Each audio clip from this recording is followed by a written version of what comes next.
Okay, so my battery has a crack in the shrink wrap on here.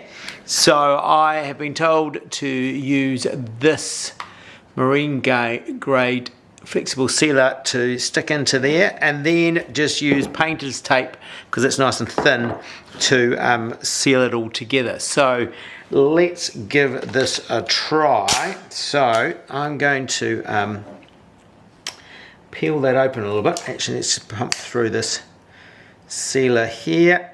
Oh, there it comes. And then I'm going to squirt that into there.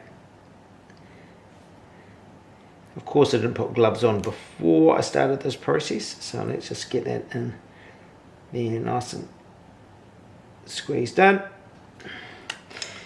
Finish that off. Then the gloves will go on now. Let's just give that a little bit of a squeeze that into the gaps there, so that's all sealed up. And then I've got some painter's tape that I've pre-cut,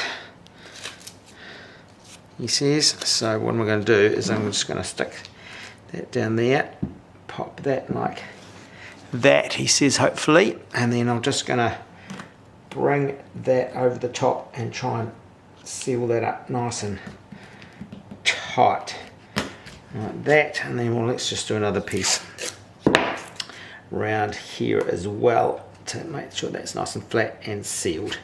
So let's see how that goes once it all dries.